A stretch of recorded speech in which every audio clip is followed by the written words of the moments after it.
سلامونه او نیکی هیلې دوستانو، امید لرم جوړ او روغ اوسئ او داسې بعضې ویډیوګانې جوړوم. امید لرم چې دغه ګټورې تمام شي.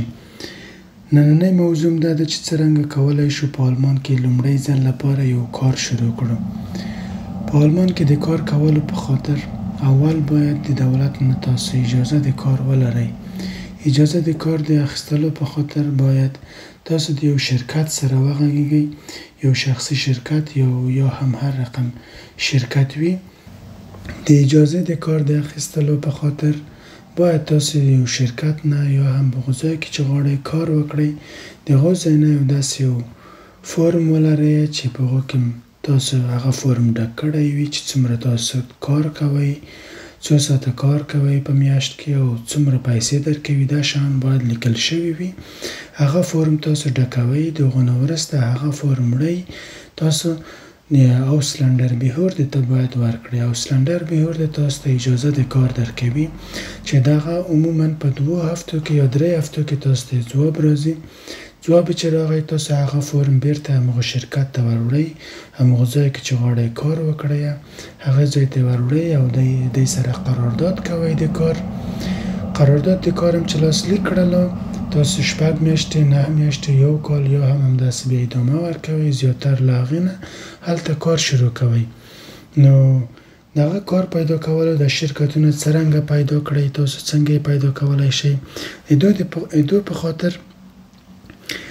دو کارو د پیدا کولو په خاطر، دو شرکتو د پیدا کولو په خاطر تاسو باید بعض اپلیکیشنونه دو کارو د پیدا کولو په خاطر د شرکت د پیدا کولو په خاطر بعض اپلیکیشنونه دي چې په آلمان کې دغه ډیر استفاده کیږي. هغه ته اپلیکیشنونه به تاسو را ډاونلوډ کړئ، خپل تلیفونو ته نصب به یې کړئ، ایمیل نصب به یې کړئ، خپل تلیفونو کې به هغه اپلیکیشنونه نصب کړئ. د هغه نه وروسته ایمیل او نمبر او د شیان تاسو نه غواړي هغه هم چې ورلیکل تاسو کولی شئ د هغو ځای نه سرچ وکړئ، ځان د کارونه پیدا کړئ. مختلف کارونه کولی شئ هغه ځایو کې چې اوسیږئ د هغې ځای ته نږدې کارونه ځان ته پیدا کړئ. نو هغه اپلیکیشنونه کوم دي؟ هغه اپلیکیشنونه چې دي عموما تر ټولو نه ډیر چې استفاده کیږي دغه دي. یو انډیډ جاب دی،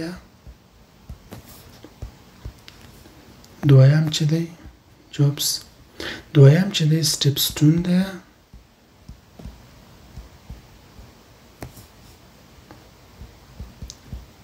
سټپسټون جابس، دریم جاب زوخه، څلورم لینکدین،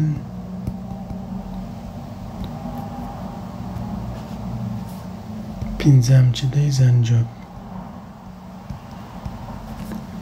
څلور اپلیکیشنو کې تاسو فول سایت، ټایل سایت او مینی جاب کارونه کوئ.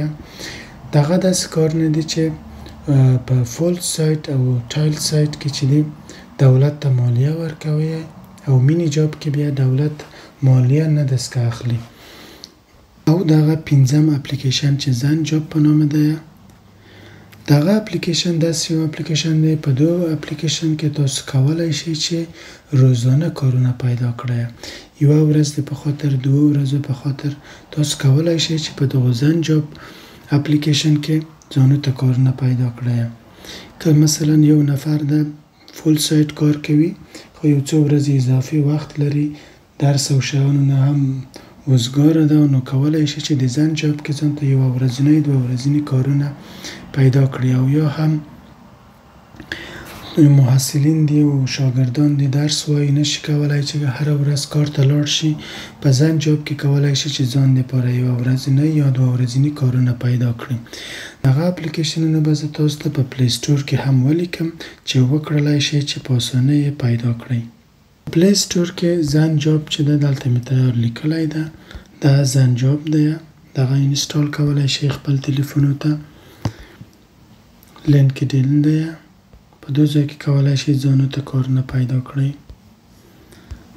بل جاب زوخه دی، دغه اپلیکیشن دی، ځانو ته کولی شئ کارونه پیدا کړئ. انډیډ جابس دی، په 2 ځای کې کولی شئ چې ځانو ته کار پیدا کړئ. او سټیپسټون ده.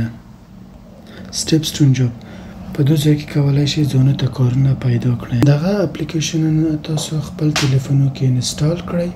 د هغه نه وروسته نمبر، ایمیل او دا شیان ور داخل کړئ. تاسو بیا د هغو ځای نه کولای شئ د سرچ په برخه کې په ځای کې ځانو ته کارونه پیدا کړئ. کوم مناسب کارم چې پیدا کړلو هغو ته ایمیل وکړئ. کله چې ایمیل وکړئ تاسو ته مستقیم عموما یوه ورځ دوه ورځې کې تاسو ته ځواب درکوي. کله چې ځواب درکړو تاسو ورشئ ورقې ترې راواخلئ. هغه ورقې بیا سلنډر بهوردي ته یوسئ. 2 هفتو کې یا 3 هفتو کې تاسو ته خبر درکوي چې دغه تاسو اجازه د کار لرئ او یا یې نه لرئ. د هغو نه وروسته هغه ورقې چې اجازه یې کار درکړلو تاسو هغه ورقې بیرته هغو شرکت ته ویسئ. تاسو هلته قرارداد ورسره لاسلیک کړئ. نو هغو نه وروسته تاسو کولی شئ کار وکړئ چې عموما کارونه په ساعت باندې 14 روپۍ 14 روپۍ داسې درکوي. په همدو شاوخوا کې دي. په میاشت کې 1900 نیټو روپۍ تاسو ته پاتې کېږي. هغه پیسې چې تاسو کله چې دولت مالیه ورکړئ د هغو نه وروسته تاسو ته 1600 1700 دومره پیسې پاتې کېږي. نو امید لرم چې دغه ویډیو تاسو ته ګټوره تمام شوې وي. کومه پوښتنه لرئ تاسو کولی شئ چې په کومنټ کې راته ولیکئ. انشاءالله زه کوشش کوم چې تاسو ته ځواب درکړم. مننه ډېره زیاته. ښه وخت، ښه ورځ ولرئ.